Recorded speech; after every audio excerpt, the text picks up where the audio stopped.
ఇవాళ బంగారం వెండిని చూసారా 2% దగ్గరగా పెరిగిందా? కారణం అయితే ఇది. దీని గురించి మొదట మాట్లాడుకోవాలి. ఆల్సో రీసెంట్ టైమ్స్ లో మార్కెట్ లో ఉంటున్న వాళ్ళు ఇది గమనించే ఉంటారు. లాస్ట్ 15 నిమిషాల్లో జరుగుతున్న వోలటైలిటీ ఇవాళ కూడా అలానే జరిగింది. సో ఎవరైతే ట్రేడ్ చేస్తున్నారో అండ్ మార్కెట్ లో చివరి నిమిషంలో యాక్టివిటీ తీసుకోవాలనుకుంటున్నారో వాళ్ళకి ప్రెసెంట్ రిస్క్ అయితే కనిపిస్తుంది. కాబట్టి దీని గురించి ఫర్దర్ గా డేటాని మీకు షేర్ చేస్తాను. బికాస్ సెబీ వాళ్ళు కూడా దీని రిలేటెడ్ గా డేటాని షేర్ చేస్తున్నట్టు, ఆల్సో ఎన్ఎస్సి వాళ్ళు కూడా ఇవాళ 110 కి ఇంపార్టెంట్ డేటా ఈ పర్టికులర్ కొత్త సిస్టమ్ కొత్త రూల్స్ రిలేటెడ్ గా రిలీజ్ చేశారు. అండ్ ఎవరైనా లాస్ట్ మినిట్స్ లో యాక్టివిటీ తీసుకోవాలి, మార్కెట్ చివరిలో యాక్టివిటీ తీసుకోవాలనుకుంటున్న వాళ్ళు ఈ వెబ్సైట్ లో ఉంటున్న డేటాని ఖచ్చితంగా చూసుకోవాలి. ఇది ఎన్ఎస్సి అఫీషియల్ వెబ్సైట్ లో ఉంటున్న డేటా. వీటన్నిటి గురించి వాళ్ళ వీడియోలో మాట్లాడుకుందాం. ఆల్సో ఆర్బీఐ మీటింగ్ ఇవాళ జరిగింది, ఎలా ఉంది, ప్రెస్ కాన్ఫరెన్స్ ఎలా ఉంది అండ్ చేసిన ఇంపార్టెంట్ స్టేట్మెంట్స్ ఏంటి, మార్కెట్స్ రిలేటెడ్ గా దాన్ని ఎలా చూడాలి, వీటి గురించి మాట్లాడుకుంటూ అమెరికన్ మార్కెట్ చూసారా, డౌ జోన్స్ కానీ S&P 500 కానీ కొత్త ఆల్ టైమ్ హైస్ ని కొడుతున్నాయి. అండ్ కొన్ని స్టాక్స్ భారీగా పడ్డాయి అమెరికా రిలేటెడ్ గా, కొన్ని పెరిగాయి వాటి రిలేటెడ్ గా. గ్లోబల్ గా ఉంటున్న మార్కెట్ డేటా గురించి మాట్లాడుకుంటూ మన మార్కెట్స్ రిలేటెడ్ గా ఇవాళ మార్కెట్ ఒక మూమెంట్ అండ్ కమింగ్ టైమ్స్ లో పైకి వెళ్తుంటే ఏది ఇంపార్టెంట్ జోన్ గా మూవింగ్ యావరేజ్ గా చూడొచ్చు అన్నది మన మార్కెట్ ఒక యాక్టివిటీని డిస్కస్ చేసుకుంటూ ఎఫ్ఐఎస్ ఒక selling and buying data and FIIs ఒక షార్ట్స్ యాక్టివిటీని మాట్లాడుకుంటూ వాళ్ళ మన మార్కెట్ అనాలిసిస్ ని ఎండ్ చేద్దాం. Hello friends, welcome to day trader Telugu. Good evening. ఇవాళ వీడియోలో కొంచెం వాయిస్ మీకు డల్ అనిపించచ్చు. ట్రావెల్ చేసి వచ్చేసరికి ట్రావెల్ లో బానే ఉంది, కానీ వచ్చేసరికి కంప్లీట్ గా బాడీ నీరసం అండ్ కొంత ఫీవరిష్ గా అయిపోయింది. సో మేబీ ఇవాళ వీడియోలో మీకు వాయిస్ డల్ గా ఉంటుంటే అది ఒక్క వీడియోకి మాత్రమే అని గుర్తుంచుకోండి. ఫస్ట్ ఈ డేటాను చూడాలి. మీకు గుర్తుందా, ఇక్కడ నుంచి 1 వీక్ బ్యాక్ నేను మీకు ఒక స్టేట్మెంట్ చేశాను దట్ యుఎస్ ఇరాన్ గురించే కాదు, కొత్త కంట్రీస్ యాడ్ అవుతున్నాయి లైక్ ఓమన్, సౌదీ. వీళ్ళు వాళ్ళిద్దరు వేస్ లో నుంచి కూడా ఇరాన్ రిలేటెడ్ గా ఉంటున్న ఇష్యూని సార్ట్ అవుట్ చేసుకోవాలని ప్రయత్నిస్తున్నారని. ఫైనల్ గా యుఎస్ సార్ట్ అవుట్ అవ్వలేదు, యుఎస్ సార్ట్ అవుట్ చేసుకోలేదు, ఇరాన్ తో ఓమన్ వాళ్ళు సార్ట్ అవుట్ చేసుకుంటున్నారు. యుఎస్ కి సంబంధించిన ట్రెజరీ సెక్రటరీ స్కాట్ బెసెంట్ కానివ్వండి, secretary of state Marco Rubio కానివ్వండి, వీళ్ళిద్దరు కూడా ఇరాన్ తో డీల్ ఈ రోజు రేపు అయిపోతుంది, అంటే మోస్ట్లీ ఇవాళ వెనస్డే అయిపోతుంది. అది నిన్న చెప్పారు ఈ రోజు రేపు అని, సో దాని అర్థం వెనస్డే ఇవాళ అయిపోతుంది. అండ్ యుఎస్ ట్రంప్ కూడా డీల్ ఆల్మోస్ట్ ఎండింగ్ లోకి వచ్చేసింది. ఈ మాటలనే మాట్లాడుతుంటే ఇరాన్ వాళ్ళు క్లియర్ గా ఆన్సర్ చేశారు దట్ యుఎస్ తో మేము ఎటువంటి డిస్కషన్స్ చేయట్లేదు, యుఎస్ తో మా డీల్ ఏం అవుతున్నట్లు కాదు, బట్ మేము ఉమెన్ తో మాట్లాడుతున్నాం, ఉమెన్ వాళ్ళతో డిస్కస్ చేస్తున్నాం. సో దట్ ఈ ఉమెన్ దగ్గర నుంచి వెళ్తున్న షిప్స్ కానీ ఇరాన్ దగ్గర నుంచి వెళ్తున్న షిప్స్ కానీ, ఇక్కడ మీరు గమనిస్తే ఇది ఇరాన్, ఇది ఉమెన్. సో ఉమెన్ కి దగ్గరగా వెళ్తున్నా ఆర్ ఇరాన్ కి దగ్గరగా వెళ్తున్నా, ఏదైనా సరే ఇరాన్ కి చెప్పే ఆ షిప్ కదలాలని, మోస్ట్ ఆఫ్ ద కంటైనర్స్ అన్నిటిని ఇరానే కంట్రోల్ చేస్తుందని, ఉమెన్ కంట్రోల్ చేసే వాటికి కూడా పర్మిషన్ ఇరాన్ ఇస్తేనే ఆ షిప్స్ కదలాలని లాంటి agreement thanks to mister Trump తను చేసిన యాక్టివిటీ కారణంగా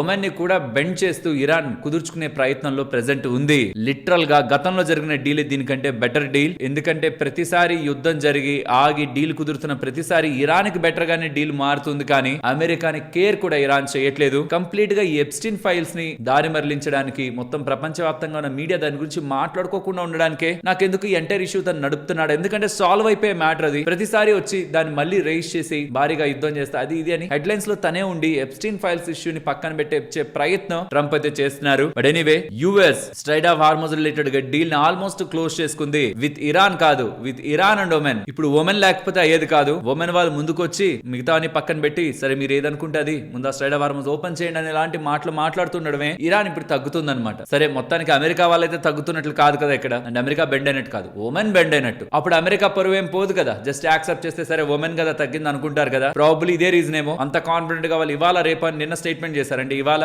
యుఎస్ ఇరాన్ రిలేటెడ్ గా ఉంటున్న issue, straight of Hormuz related issue sort out అవుతుందని ఇలా మార్కెట్ ఎక్స్పెక్ట్ చేస్తూ ఇవాళ కొంత యాక్టివిటీ మీకు మార్కెట్ లో కనిపించింది. ఇన్ఫాక్ట్ మార్కెట్ లో కంటే కూడా గోల్డ్ అండ్ సిల్వర్ లో ప్రధానంగా కనిపించింది. ఇష్యూ సార్ట్ అవుట్ అయిపోతుందంటే ఇదే only reason. Specially gold and silver recent times లో పడడానికి, క్రూడ్ ఆయిల్ భారీగా పెరిగిపోతే ఇన్ఫ్లేషన్ పెరిగిపోతుంది, ఇన్ఫ్లేషన్ పెరిగిపోతే రేట్ హైక్స్ ఎక్కడ చేస్తారని ఒక భయాలు, క్రూడ్ ఆయిల్ పడిపోతే ఓవర్ నైట్ లో క్రూడ్ ఆయిల్ భారీగా పడింది, 100 దగ్గరికి వెళ్లిపోయింది, కాస్త ఇప్పుడు $79 పర్ బ్యారెల్ కు వచ్చింది. సో దీంతో ఓవరాల్ గా గోల్డ్ పెరగడం మాత్రమే కాదు, మన రూపీ కూడా స్ట్రెంగ్ అయింది. ఇన్ఫాక్ట్ రూపీ స్ట్రెంగ్ అవ్వడం వల్ల ఇవాళ ఇంటర్నేషనల్ మార్కెట్ లో ఇంకా బంగారం ఎక్కువ పెరిగిన, రూపీ స్ట్రాంగ్ అవడం వల్ల మన ఇండియాలో ఆ మేరకు బంగారం పెరగలేదు, ఓన్లీ 2% మనకి గోల్డ్ పెరిగింది. ఆల్సో సిల్వర్ కూడా సేమ్ జోన్ లోనే పెరిగింది. వెరాజ్ మీరు ఇంటర్నేషనల్ మార్కెట్స్ లో చూసారంటే ఇవాళ ఒక్క రోజు బంగారం పెరిగింది 3.3% దగ్గరగా. నెక్స్ట్ మార్కెట్ లో కొత్తగా వచ్చిన CAS క్లోజింగ్ ఆప్షన్ సెషన్ గురించి మాట్లాడుకోవాలి. ఒక రోజు జరిగితే పొన్లే బై పొరపాటు అనుకోవచ్చు, 2 రోజులు జరిగితే కోఇన్సిడెన్స్ అనుకోవచ్చు,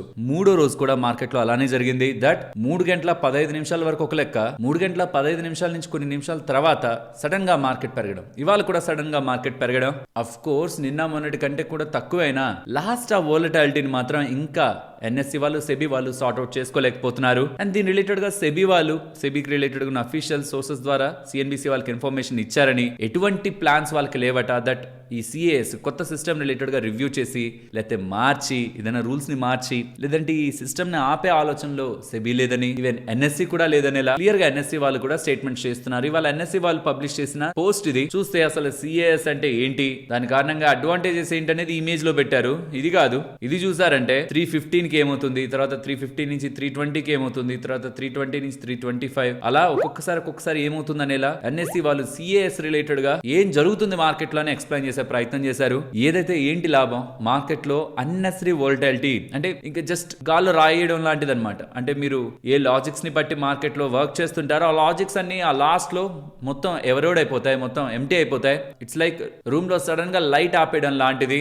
ఇది అన్లెస్ డీప్ అని అయితే తప్పించి ఇంకా ఇది డీప్ అయితే తప్పించి నేను మొన్నటి వీడియోలో కూడా చెప్పాను, దయచేసి last half an hour mostly avoid చేయండి. ఆ 3 గంటల 15 నిమిషాలకైనా ఆపేసేయండి యాక్టివిటీ ఏదైనా ఉంటే. కానీ తర్వాత మీరు ఏదైనా ట్రై చేశారనుకోండి అన్నెసరీ మార్కెట్ గేమ్ లో అయితే ఇన్వాల్వ్ అవుతారు. ఎందుకంటే క్లోజింగ్ ఒకలా అవుతుంది, ఓపెనింగ్ ఒకలా అవుతుంది. అంటే ఈ క్లోజింగ్ ఏదైతే ఓవర్ అయిందో అది ఓపెనింగ్ లో సెటిల్ అవుతూ డిస్టర్బెన్స్ ని మార్కెట్ లో క్రియేట్ చేస్తుంది. సో అది ప్రాబబ్లీ కొన్ని డేస్ లో సెటిల్ అవ్వచ్చు. ఇన్ఫాక్ట్ సెబీ వాళ్ళు బ్రోకర్స్ అందరినీ కూడా పిలిచి క్లయింట్స్ ని దీనికి ఎడ్యుకేట్ చేయండి, క్లయింట్స్ ని దీన్ని తెలిసేలా చేయండి, అందరూ ఎక్కువగా పార్టిసిపేట్ చేస్తే దీంట్లో సార్ట్ అవుట్ అవుతుందని ఎలా వాళ్ళు భావిస్తున్నారు. ఇక్కడ మీకు స్క్రీన్ మీద ఒక ఇమేజ్ పెడుతున్నాను. ఇది వర్సిటీ వాళ్ళు షేర్ చేసిన డేటా. ఇందులో మీరు క్లియర్ గా గమనిస్తే ఈ సిఏఎస్ రాకముందు 3 గంటల 15 నిమిషాల నుంచి 3 గంటల 30 నిమిషాల వరకు ఎన్ని స్టాక్స్ అయితే ట్రేడ్ అయ్యాయో అందులో ఇప్పుడు ఎంత ట్రేడ్ అవుతున్నాయో అది ఇప్పుడు మీరు ఇక్కడ గమనించవచ్చు. చాలా థిన్ ట్రేడింగ్ యాక్టివిటీ కనిపిస్తుంది. దాని కారణంగా వోలటైలిటీ ఎంటైర్ ఇండెక్స్ లోను మార్కెట్ లోను కనిపిస్తుంది. ఇక్కడ ఇంకో విషయాన్ని మనం బాగా అర్థం చేసుకోవాలి. అసలు ఏ స్టాక్స్ పెరగడం వల్ల ఇండెక్స్ అంత పెరుగుతుందన్న ఒక డేటా కూడా మనం టూ మచ్ ఇన్వాల్వ్మెంట్ అయ్యి దాన్ని క్యాలిక్యులేట్ చేస్తే కానీ అర్థం కావట్లేదు. అంటే అంత ఈజీగా ఉండట్లేదు. అండ్ ఎవరైనా ఆ పర్టికులర్ టైం పీరియడ్ లో ట్రేడ్ చేస్తుంటే వెబ్సైట్ ఒక లింక్ డిస్క్రిప్షన్ లో ఇస్తాను. So that closing option session and వాటి రిలేటెడ్ గా ప్రైజెస్ ఇక్కడ మీకు లైవ్ రిలేటెడ్ గా డేటా అప్డేట్ అవుతూ ఉంటుంది. ఎన్ని షేర్లు ట్రేడ్ అవుతున్నాయి, ఏ ప్రైస్ లో ట్రేడ్ అవుతున్నాయి, ఐఈపీ ప్రైస్ ఎంత, ఫైనల్ ప్రైస్ ఎంత క్వాంటిటీ, ఎంత వాల్యూకి సంబంధించిన స్టాక్స్ ట్రేడ్ అయ్యాయి, ఈ డేటా అంతటిని కూడా వెబ్సైట్ లో మీరు గమనించవచ్చు. ఏ యాక్టివిటీ తీసుకుంటున్న వాళ్ళైనా ప్రాబబ్లీ ఈ వెబ్సైట్ లో ఉంటున్న ఇన్ఫర్మేషన్ మీకు హెల్ప్ అవుతుంది లాస్ట్ 15 minutes లో. అండ్ ఇంకా ఈ క్లోజింగ్ ఆప్షన్ సెషన్ అర్థం కాకపోతూ ఉంటే 3 గంటల నుంచి 3 గంటల 15 నిమిషాలు ఇన్ బిట్వీన్ మీకు ఆ రోజంతా జరిగిన ట్రేడింగ్ యాక్టివిటీలో ఉంటున్న వాల్యూమ్ వెయిటెడ్ ప్రైస్ అంటే ఒక ఫైనల్ ప్రైస్ డిసైడ్ చేస్తారు. దాన్ని బట్టి దాన్ని ఒక మీన్ రిఫరెన్స్ పాయింట్ గా తీసుకొని దానికి పైన 3% కింద 3% మనకు వదిలేస్తారు. అంటే 3% కంటే పైన కానీ కింద కానీ మనం ఆర్డర్ పెట్టచ్చు. ఈ 3 గంటల 15 నుంచి 3 గంటల 20 లోపు మనకు చెప్తారు ఎంత రిఫరెన్స్ ప్రైస్, పైన 3% కింద 3% అని. ఆ తర్వాత ఇంకొక 5 నిమిషాలు 3 గంటల 25 నిమిషాల వరకు లిమిట్ ఆర్డర్స్ మార్కెట్ ఆర్డర్స్ మనం పంపించవచ్చు. కానీ అవి వెంటనే ఫిల్ అవ్వవు. తర్వాత 3 గంటల 25 నుంచి 3 గంటల 30 నిమిషాల వరకు లిమిట్ ఆర్డర్స్ మాత్రమే మనం పంపించాలి. అండ్ మార్కెట్ 3 గంటల 28 నిమిషాల నుంచి 3 గంటల 30 నిమిషాలు ఆ 2 నిమిషాల్లో సడన్ గా ఏదో పాయింట్ లో క్లోజ్ అయిపోతుంది అనమాట. అంటే ఎవరికి అర్థం కాకూడదు ఎప్పుడు క్లోజ్ అవుతుందో. సో దట్ మార్కెట్ మ్యానిపులేట్ అవ్వకుండా ఉండాలని 2 minutes లో సడన్ గా మార్కెట్ ని క్లోజ్ చేసి దాని తర్వాత ఆర్డర్స్ ని మ్యాచ్ చేస్తారు. ఫైనల్ ప్రైస్ లో ఆర్డర్స్ ని మ్యాచ్ చేసి ఎక్కడ ఫైనల్ ప్రైస్ ఎవాల్వ్ అవుతుందో చూస్తారనమాట. సో ఈ ఎంటైర్ దాంట్లో మనకి లాస్ట్ లో ఆర్డర్స్ ఫిల్ అయ్యేంత వరకు పైన 3% కింద 3% లో ఎక్కడ ఆర్డర్లు వెళ్ళాయో తెలియదు. కాబట్టి అదొక బ్లైండ్ షాట్ అవుతుంది. అన్లెస్ మార్కెట్ పార్టిసిపెంట్ స్ట్రాంగ్ గా ఉండి మార్కెట్ లో డెప్త్ బాగుంటే తప్పించి, అంటే ఇది ఎవరికి తెలుసు అండి, ఇది ఎవరికి తెలియదు కదా. సో దీని రిలేటెడ్ గా వోలటాలిటీ మీరు కొద్ది రోజులు చూస్తారు. సో కాబట్టి రీసెంట్ గా చెప్పాను, మొన్న చెప్పాను, ఇవాళ కూడా చెప్తున్నాను, దయచేసి ఆ చివరి 15 నిమిషాలు యాక్టివిటీ తీసుకోకుండా అండ్ ఎవరైతే ఆప్షన్స్ రిలేటెడ్ గా స్ట్రాటజీస్ ని హెడ్జింగ్స్ ని పెట్టుకొని ప్రాపర్ గా ఫాలో అవుతున్నారు, లాస్ట్ లో అలాంటి వోలటాలిటీ ఉంది కాబట్టి ఎందుకు డికే అవుతాయి ప్రీమియమ్స్, చివర్లో ఎందుకు జీరో అవుతాయి అబౌవ్. సో ఇప్పటి వరకు బిల్డ్ చేసుకున్న సిస్టమ్స్ ఏమైనా ఉంటుంటే అది లాస్ట్ ఇంకా ఎక్స్పైరీ, స్పెషల్ గా ఎక్స్పైరీ డేస్ లో కొంచెం అవి డిస్టర్బ్ అయ్యే అవకాశం ఉంది. సో చాలా థింగ్స్ చెప్పాలంటే అన్సర్టన్ గా మారాయి మార్కెట్ లో. వాటిని కూడా మీరు చెక్ చేసుకోండి. ఎల్స్ అన్నెసరీగా మార్కెట్ లో డబ్బులు కోల్పోతారు. మీకు అర్థమైందని అనుకుంటున్నాను. మార్కెట్ లో ఎవరైనా ట్రేడ్ చేస్తుంటే కూడా వాళ్ళకి వార్న్ చేయండి దట్ ఇప్పుడు థింగ్స్ కొంత అవుట్ ఆఫ్ కంట్రోల్ వెళ్ళాయి. మార్కెట్ లో డెప్త్ లేకుండా మీరు ఏదైనా చేస్తుంటే చెప్పాను కదా, రూమ్ లో లైట్ ఆఫ్ చేసి మిమ్మల్ని ఏదైనా చేయమంటే కంప్లీట్ గా లక్ బేస్డ్ గా చేస్తారా? అది ఇప్పుడు అలానే జరుగుతుంది. No logic. నెక్స్ట్ ఇవాళ ఆర్బీఐ మీటింగ్ ని మీరు గమనించారా? పెద్ద సర్ప్రైజ్ లేవు కానీ పాజిటివ్ యాంగిల్స్ దీంట్లో చాలా ఉన్నాయి, మాట్లాడుకుందాం. మీరు గమనించారంటే ఇక్కడ ఆర్బీఐ వాళ్ళ అఫీషియల్ డేటా రెపో రేట్ ని మార్చలేదు, వడ్డీ రేట్లు మార్చలేదు. ఈవెన్ మార్కెట్ కూడా దాన్ని ఎక్స్పెక్ట్ చేయట్లేదు. ఇది చూడండి, రియల్ జీడిపి ప్రొజెక్షన్ ని ఈ పర్టికులర్ ఫైనాన్షియల్ ఇయర్ రిలేటెడ్ గా 6.7 దగ్గరగా ఇచ్చారు. గతంలో 6.6 అని తగ్గించున్నారు. దాన్ని ఇప్పుడు పెంచే ప్రయత్నం చేశారు. ఇన్ఫ్లేషన్ ని గతంలో 5.1 ఉంటుంది అన్నారు, ఇప్పుడు దాన్ని 5 కి తీసుకొచ్చారు. సో ఇన్ఫ్లేషన్ తగ్గించారు, జీడిపిని పెంచారు. ఆల్సో రెపో రేట్ ని కూడా న్యూట్రల్ లో పెట్టే ప్రయత్నం చేశారు. అంటే ఎటువంటి చేంజెస్ తీసుకోలేదు. And after this update press conference జరిగిందా, దాంట్లో ఉన్న కీ పాయింట్స్ ఇవన్నమాట. మేము పాజిటివ్ గాను లేవు, నెగిటివ్ గాను లేవన్నారు. ఇది చాలా మంచి విషయం, ఎందుకంటే రీసెంట్ టైమ్స్ లో క్రూడ్ ఆయిల్ పెరుగుతుందా, ఏమైనా హాకిష్ గా అంటే నెగిటివ్ గా స్టేట్మెంట్స్ ఉంటాయి అనుకుంది. అలా ఏం కాదు. 7% జీడీపీ స్టిల్ పాసిబిలిటీ అట. 6.7 అన్నారు, కానీ 7% కూడా వెళ్లే అవకాశం ఉందని. వన్స్ యూఎస్ రిలేటెడ్ గా, Iran related issues sort out అయితే రూపీ స్ట్రెంథెన్ అవుతుందని, అండ్ రీసెంట్ గా తీసుకుంటున్న డెసిషన్స్ తో ఫారెక్స్ ఫ్లోస్, డాలర్ ఇన్ఫ్లోస్ బానే వస్తున్నాయని, అండ్ యూపీఐ రిలేటెడ్ గా ట్రాన్సాక్షన్ చార్జెస్ గురించి నిన్నటి వీడియోలో కూడా చెప్పాను. దాని గురించి ప్రెసెంట్ మాట్లాడడం కరెక్ట్ కాదని, కొంత టైం వెయిట్ చేసి మాట్లాడదామని.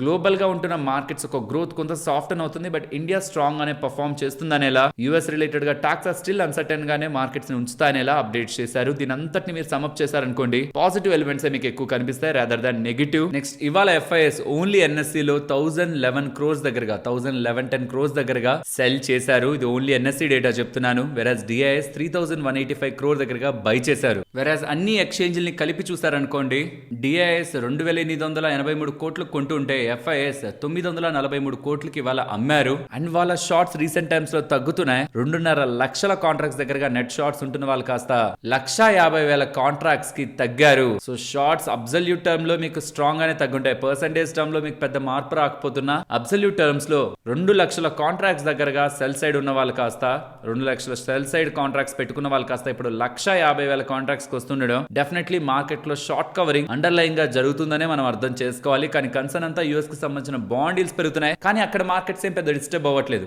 యూఎస్ కి సంబంధించిన డౌ జోన్స్ కానీ S&P 500 కానీ ఆల్ టైమ్ హైస్ కొడుతున్నాయి. అండ్ నిన్న మార్కెట్స్ రిలేటెడ్ గా రిజల్ట్స్ వచ్చాయి. లైక్ ఏఎండి నెంబర్స్ బానే ఉంటున్నా, వాళ్ళ ఫోర్కాస్ట్ కొంత వీక్ గా ఉంటుండడం. Stock 10% chip maker like Nvidia లాగా ఆ స్టాక్ 10% పడింది. అండ్ స్పేస్ ఎక్స్ నెంబర్స్ బానే ఉన్నా, నెక్స్ట్ ఏఐ రిలేటెడ్ గా స్పెండింగ్ కామెంటరీతో ఆ స్టాక్ ఒక 7% దగ్గరగా పడింది. ఆల్సో ఏఎండి స్టాక్ పడడానికి ఇంకొక కారణం ఎలాన్ మస్క్ ఈ స్పేస్ ఎక్స్ రిలేటెడ్ గా ఎన్విడియా చిప్స్ నే వాడతాను, ఏఎండి చిప్స్ కాదనేలా స్టేట్మెంట్స్ చేశారు. మొత్తానికి ఎలాన్ మస్క్ సంబంధించిన స్పేస్ ఎక్స్ కంపెనీ 7 నుంచి 10% దగ్గరగా పడితే, AMD company Elon Musk statements and after results కామెంటరీతో స్టాక్ 8% దగ్గరగా పడింది. సో గ్లోబల్ గా ఇవాళ యూఎస్ కి సంబంధించిన PMI data end of the day update అవుతుంది ఈవినింగ్. ఆ డేటా కానీ మోర్ దాన్ 55 ఉంది అనుకోండి, మార్కెట్స్ రిలేటెడ్ గా మంచి విషయంగానే చూడాలి. నెక్స్ట్ మన మార్కెట్స్ రిలేటెడ్ గా యాక్టివిటీని మీరు మాట్లాడితే, రీసెంట్ టైమ్స్ లో ఎప్పుడైతే 24,300 కంటే పైకి వచ్చిందో, తర్వాత జూలై 31వ తేదీ అనుకుంటా పైకి వచ్చిన తర్వాత మళ్ళీ ఒకసారి పడింది. అప్పుడు కూడా కింద మనకి మార్కెట్ ఆగిన లెవెల్ 24,299 అంటే 24,300 దగ్గర.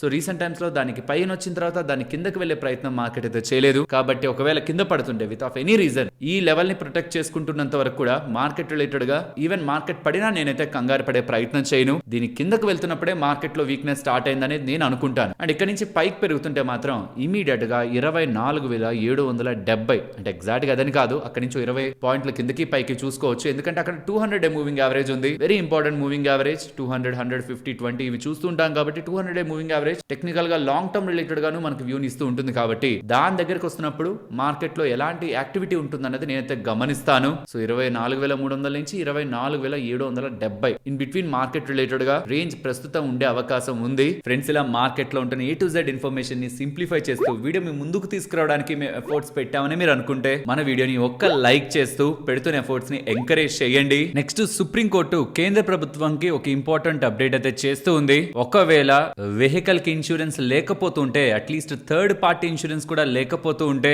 ఫ్యూయల్ కొట్టద్దు అని. గతంలో కొత్త కార్లకి మ్యాండేటరీగా 3 సంవత్సరాల థర్డ్ పార్టీ ఇన్సూరెన్స్ ఉండాలి అని చెప్పేవాళ్ళు. ఇప్పుడు దాన్ని 4 సంవత్సరాలకు పెంచుతున్నారు ప్రైవేట్ కార్స్ కి. వెరాస్ 2 వీలర్స్ కి గతంలో 5 సంవత్సరాలు థర్డ్ పార్టీ ఇన్సూరెన్స్ ఉండాలనేలా రూల్ ఉండేది. ఇప్పుడు దాన్ని 6 సంవత్సరాలకు పెంచారు. దీంతో ఈ ఇన్సూరెన్స్ రిలేటెడ్ గా బిజినెస్ చేసే కంపెనీస్ అన్నిటికీ అడ్వాంటేజ్ వస్తుంది కదా. దీంతోనే ఇవాళ ఐసిఐసిఐ లంబార్డ్ కానీ, గో డిజిట్ కానీ, న్యూ ఇండియా అష్యూరెన్స్ కానీ, ఇన్సూరెన్స్ కంపెనీలు అన్ని కూడా మోటార్ ఇన్సూరెన్స్ రిలేటెడ్ గా బెనిఫిట్ పొందుతాయి కాబట్టి పెరిగాయి. Next BSc and market related ఉన్న కంపెనీస్ ఇవాళ తగ్గాయా, స్టాక్స్ పడ్డాయి కదా. దీని రిలేటెడ్ గా ఒక ఇంపార్టెంట్ అప్డేట్ ఉంది. బిఎస్సి రిలేటెడ్ గా మేనేజ్మెంట్ ఆర్బీఐ సర్క్యులర్ రిలేటెడ్ గా టీవీ ఇంటర్వ్యూ ఇస్తూ ఇంకా దాని రిలేటెడ్ గా ఇంపాక్ట్ వాల్యూమ్స్ లో కనిపించలేదని, కమింగ్ టైమ్స్ లో కనిపిస్తుందని, ఖచ్చితంగా ఎఫ్ఎన్ఓ రిలేటెడ్ గా వాల్యూమ్స్ లో ఇంపాక్ట్ ఉంటుందనేలా బిఎస్సి వాళ్ళు స్టేట్మెంట్స్ చేస్తుండడం స్టాక్ లో ఇవాళ వోలటాలిటీ కనిపించింది. నెక్స్ట్ ఎన్బిసిసి వాళ్ళు ఉన్నారా, వాళ్ళకి 801 crore విలువ చేసే ఆర్డర్ హాస్టల్స్ కన్స్ట్రక్షన్ రిలేటెడ్ గా ఆల్సో ఆర్బీఐ దగ్గర నుంచి కూడా లభించిందని అప్డేట్ చేస్తున్నారు. అపోలో మైక్రో సిస్టమ్స్ వాళ్ళు ఉన్నారా, వాళ్ళకి 213 crore విలువ చేసే ఆర్డర్ డిఆర్డిఓ దగ్గర నుంచి లభించిందని. Not only DRDO, defence, PSUs and private industries దగ్గర నుంచి వీళ్ళకి ఆర్డర్స్ లభించినట్టు అపోలో మైక్రో సిస్టమ్స్ వాళ్ళు చెప్తున్నారు. ఎస్సీపీసీ లిమిటెడ్ వాళ్ళు ఉన్నారా, ఇంజనీరింగ్ కంపెనీ, వీళ్ళకి 855 crore విలువ చేసే ఆర్డర్ లభించిందంట. ఉందంట. ఈ కంపెనీ ఒక కరెంట్ మార్కెట్ క్యాపిటల్ 1100 crore. ఇది steel authority of India limited వీళ్ళ దగ్గర నుంచి ఆర్డర్ లభించినట్టు 32 months లో దీన్ని కంప్లీట్ చేసుకుంటారని అప్డేట్ చేశారు. ఓలా ఎలక్ట్రిక్ వాళ్ళు ఉన్నారా, వాళ్ళు యాక్సిస్ ఎనర్జీ వాళ్ళతో ఒక ఎంఓయూని మెమరాండమ్ ఆఫ్ అండర్స్టాండింగ్ ని కుదుర్చుకుంటున్నారు. ఇందులో భాగంగా మన ఇండియాలో 20 gigawatt of battery energy storage system ని బై 2032 నాటికి ఓలా ఎలక్ట్రిక్ వాళ్ళు ఎక్స్పాండ్ చేస్తారని అప్డేట్ చేశారు. ఇప్పుడు షేర్ చేసిన ఇన్ఫర్మేషన్ మీకు వాల్యుబుల్ గా అనిపించిందా? అనిపిస్తే మన వీడియోని తప్పకుండా లైక్ చేయండి. నెక్స్ట్ ఈ కంపెనీని చూడండి, టెంబో గ్లోబల్. వీళ్ళు రిలేటెడ్ ఉన్న జాయింట్ వెంచర్ తో ఇప్పుడు UAV అన్మాన్డ్ ఏరియల్ వెహికల్స్, మనం వీటిని షార్ట్ గా డ్రోన్స్ అని కూడా పిలుస్తుంటాం, బట్ ఇది different category, mostly defence related గా యూస్ చేస్తుంటారు. వాటి రిలేటెడ్ గా ప్రొడక్షన్ ని స్టార్ట్ చేస్తారని 90 days లో అప్డేట్ చేస్తున్నారు. ఈ పర్టికులర్ జాయింట్ వెంచర్ ని ఏదైతే ఫార్మ్ చేశారో దాని నుంచి ఒక 100 crore రెవెన్యూని ఫస్ట్ ఇయర్ ఆపరేషన్స్ నుంచి ఎక్స్పెక్ట్ చేస్తున్నట్లు కూడా వీళ్ళు మెన్షన్ చేస్తున్నారు. Next Sterlite Technologies also HFCL రెండు కూడా ఇవాళ 5% దగ్గరగా పెరిగాయా? కారణం ట్రంప్ అడ్మినిస్ట్రేషన్ చైనాకు సంబంధించిన డేటా సెంటర్ డివైజెస్ ని బ్యాన్ చేయబోతుందనేలా మనకు కమ్యూనికేషన్ అయితే లభిస్తూ ఉంది. అప్డేట్స్ అయితే కనిపిస్తున్నాయి. ఒకవేళ అలా చేస్తే డేటా సెంటర్స్ లో యూస్ చేసే ఆప్టికల్ ఫైబర్ కేబుల్స్ రిలేటెడ్ గా ఆర్డర్స్ ఇండియన్ కంపెనీస్ కా ఇతర కంపెనీస్ కి స్ప్రెడ్ అవుతాయని మార్కెట్ ఎక్స్పెక్ట్ చేస్తూ స్టాక్స్ అయితే ఇవాళ పెరిగాయి. సెనిసిస్ టెక్ వాళ్ళు ఉన్నారా, వీళ్ళకి 3.57 crore విలువ చేసే ఆర్డర్ EKS ఇంటెక్ వాళ్ళ దగ్గర నుంచి లభించిందని, ఇది నెక్స్ట్ 3 months లో కంప్లీట్ చేసే ప్రాజెక్ట్ అని ఎలా అప్డేట్ చేశారు. వేలియంట్ కమ్యూనికేషన్స్ వాళ్ళకి 10.71 crore విలువ చేసే data centre equipment order PGCIL వాళ్ళ దగ్గర నుంచి లభించిందని మెన్షన్ చేస్తున్నారు. ఫెనేషియా బయోటెక్ వాళ్ళు ఉన్నారా, వాళ్ళకి 78.24 crore విలువ చేసే UNICEF order overall polio vaccines related గా లభించిందని, క్యాలెండర్ 2028 వరకు కూడా వీళ్ళు దీని రిలేటెడ్ గా బిజినెస్ ని సప్లై చేయబోతున్నారని అప్డేట్ చేశారు. నెక్స్ట్ రిజల్ట్స్ గురించి మాట్లాడుకోవాలి. ఫస్ట్ ఓమ్నిటెక్ ఇంజనీరింగ్, వీళ్ళు ప్రెసిషన్ ఇంజనీర్డ్ కాంపోనెంట్స్ ని, ఇండస్ట్రియల్ ఆటోమేషన్ సొల్యూషన్స్ ని అందిస్తూ ఉంటారు. వీళ్ళు నెంబర్స్ ని పోస్ట్ చేశారు. నెంబర్స్ ని ఒకసారి గమనించండి. ఇయర్ ఆన్ ఇయర్ లో 62% రెవెన్యూ పెరిగింది. మార్జిన్ లాస్ట్ టైం 25% చేంజ్ దగ్గరగా ఉంటే ఇప్పుడు 30% దగ్గరికి వెళ్ళిపోయింది. దీంతో వీళ్ళ ప్రాఫిట్స్ ఏకంగా 469% దగ్గరగా జంప్ అయ్యాయి. దీంతోనే స్టాక్ ఇవాళ 20% దగ్గరగా పెరిగింది. ఓవరాల్ మంచి నెంబర్స్. అండ్ శిల్పా మెడికేర్ వాళ్ళు ఉన్నారా, 1987 లో స్టార్ట్ అయిన కంపెనీ. వీళ్ళు నీష్ APIs కానీ ఇంటర్మీడియట్స్ కానీ ఫార్ములేషన్స్ ని కూడా చేస్తూ ఉంటారు. 16 injectable dosage forms, 19 oral solid dosage forms, 13 formulations అన్ని కూడా వీళ్ళ అండర్ లో ఉన్నాయి. అండ్ వీళ్ళ అండర్ లో శిల్పా థెరపెటిక్స్ అనే కంపెనీ కూడా ఉంది. వీళ్ళు నెంబర్స్ ని పోస్ట్ చేశారు. రెవెన్యూ ఇయర్ ఆన్ ఇయర్ లో 45% గ్రోత్, మార్జిన్స్ కూడా ఇంప్రూవ్ అవడం కారణంగా ప్రాఫిట్స్ 115% దగ్గరగా గ్రో అయింది. ఈ కంపెనీ నెంబర్స్ కూడా బాగున్నాయి. నెక్స్ట్ ప్రోటీన్ ఈగౌన్ టెక్నాలజీస్ గురించి మాట్లాడుకోవాలి. ఇయర్ ఆన్ ఇయర్ లో 19% రెవెన్యూ పెరిగింది. క్వార్టర్ ఆన్ క్వార్టర్ 18% పడింది. Operating side margins completely miss కొట్టాయి. లాస్ట్ ఇయర్ తో కంపేర్ చేస్తే 8% మార్జిన్ నుంచి 5% మార్జిన్ కి వచ్చారు. లాస్ట్ క్వార్టర్ లో అయితే 12 చేంజ్ దగ్గరగా 12.35% దగ్గరగా మార్జిన్స్ ఉంటే ఇప్పుడు 4.95% మార్జిన్. దీంతోనే వీళ్ళ ప్రాఫిట్ ఇయర్ ఆన్ ఇయర్ లో 75%, క్వార్టర్ ఆన్ క్వార్టర్ లో 81% దగ్గరగా డ్రాప్ అయింది. ఓవరాల్ నెంబర్స్ ఎక్స్పెక్టేషన్స్ కి బిలో ఉన్నాయి. నెక్స్ట్ సవితా ఆయిల్ టెక్నాలజీస్ గురించి మాట్లాడుకోవాలి. రెవెన్యూ 50%, మార్జిన్స్ లాస్ట్ ఇయర్ లో 6% ఉంటే ఈసారి 25% దగ్గరగా మార్జిన్స్ వచ్చాయి. దీంతో ప్రాఫిట్స్ 415% దగ్గరగా గ్రో అయింది. ఇది గతంలో కూడా దీని బిజినెస్ గురించి మనం ఒకసారి మాట్లాడుకున్నాం. వీళ్ళు ట్రాన్స్ఫార్మర్ ఆయిల్స్ ని మ్యానుఫ్యాక్చర్ చేస్తుంటారు అండ్ వైట్ ఆయిల్స్ ని మ్యానుఫ్యాక్చర్ చేస్తుంటారు. ఇది చాలా FMCG కంపెనీస్ లో వాడే ఆయిల్ అండ్ వీళ్ళు తయారు చేసే ప్రొడక్ట్స్ ఏ ఇండస్ట్రీస్ లో వాడతారో చూడండి. సాలిడ్ సెట్ ఆఫ్ నెంబర్స్ ని సవితా ఆయిల్ వాళ్ళైతే డెలివర్ చేశారు. BSE ఇయర్ ఆన్ ఇయర్ లో సాలిడ్ గ్రోత్ ని డెలివర్ చేసింది, కానీ క్వార్టర్ ఆన్ క్వార్టర్ లో డల్ గానే క్వార్టర్ ఉంది. నెంబర్స్ ఉన్నాయి. ఇయర్ ఆన్ ఇయర్ లో రెవెన్యూ 64%, మార్జిన్స్ ఇంప్రూవ్ అవడం కారణంగా ప్రాఫిట్ 66% దగ్గరగా గ్రో అయింది. వెరాస్ క్వార్టర్ ఆన్ క్వార్టర్ లో రెవెన్యూ ఫ్లాట్ ఉంటుంది, మార్జిన్స్ కూడా ఆల్మోస్ట్ ఫ్లాట్ గానే ఉండడం కారణంగా ప్రాఫిట్స్ 9% దగ్గరగా on sequential basis quarter on quarter అయితే ఇంప్రూవ్ అయ్యాయి. రీసెంట్ టైమ్స్ లో బాగానే పెరిగి ఈ మధ్యకాలంలో కొంత కరెక్ట్ అవుతుంది కదా. అండ్ నెంబర్స్ కూడా మార్కెట్ ఎక్స్పెక్టేషన్స్ ని బ్రేక్ చేస్తూ రాలేదు కాబట్టి విత్ ఆఫ్ మేనేజ్మెంట్ కామెంటరీ కూడా ఇవాళ స్టాక్ లో కొంత ప్రెషర్ కనిపించింది. అండ్ MCX నెంబర్స్ ని మీరు గమనించారంటే స్ట్రాంగ్ ఇయర్ ఆన్ ఇయర్ లో గ్రోత్ అయితే మీకు కనిపిస్తుంది. అండ్ సీక్వెన్షియల్ గా క్వార్టర్ ఆన్ క్వార్టర్ లో BSE కంటే వీక్ నెంబర్స్ మనకి MCX దగ్గర నుంచి కనిపిస్తాయి. So on year solid growth అది మార్కెట్ ఎక్స్పెక్ట్ చేసింది. And quarter on quarter RBI ఒక కొత్త రూల్స్ కారణంగా క్లియర్లీ ఆ ఇంపాక్ట్ అనేది నెంబర్స్ మీద కనిపిస్తుంది. ఇది బిలో మార్కెట్ ఎక్స్పెక్టేషన్స్ అయితే ఉంది. ఆల్సో నవీన్ ఫ్లోరిన్ వాళ్ళ నెంబర్స్ ని మీరు గమనించారా, ఇయర్ ఆన్ ఇయర్ లో 44% రెవెన్యూ గ్రోత్, మార్జిన్స్ ఎలివేట్ అవడం, దీంతో ప్రాఫిట్ కూడా 108% దగ్గరగా గ్రో అయింది. నెంబర్స్ మార్కెట్ ఎక్స్పెక్టేషన్స్ కంటే బెటర్ గా ఉన్నాయి. ఈవెన్ ఫ్రీడెన్ ఫార్మా వాళ్ళ నెంబర్స్ ని కూడా మీరు గమనిస్తే 91% రెవెన్యూని పెంచుకుంటూ మార్జిన్స్ ని పెంచడం కారణంగా ప్రాఫిట్స్ 94% దగ్గరగా గ్రో అవడం కూడా స్టాక్ ఇవాళ ఇంతలా పెరగడానికి కారణం. ఈ ఫార్మా కంపెనీ కూడా కంప్లీట్లీ మార్కెట్ ఎక్స్పెక్టేషన్స్ ని బీట్ చేస్తూ నెంబర్స్ ని ఇచ్చింది. నెక్స్ట్ బోండాడా ఇంజనీరింగ్ గురించి మాట్లాడుకోవాలి. నెంబర్స్ ని మీరు క్వార్టర్ ఆన్ క్వార్టర్ లో కంపేర్ కంపేర్ చేయలేరు బికాస్ హెవీ H2 బిజినెస్ ఉంటుంది కాబట్టి సెకండ్ హాఫ్ లో. సో ఇయర్ ఆన్ ఇయర్ లో చూసారంటే 24% రెవెన్యూ జంప్, మార్జిన్ స్టేబుల్ గా ఉంటూ ప్రాఫిట్స్ ని 29% దగ్గరగా ఇయర్ ఆన్ ఇయర్ లో గ్రో చేయగలిగారు. ఎక్స్ట్రాడినరీ నెంబర్స్ ఏం కాదు, ట్రేడ్ అవుతున్న వాల్యుయేషన్స్ కి జస్టిఫై చేస్తున్న నెంబర్సే. సరే ఇక మరి నేను ఉండనా, మరొక ఇంట్రెస్టింగ్ వీడియోతో మళ్ళీ మీ ముందుకు వస్తాను. అంతవరకు టేక్ కేర్, జై హింద్.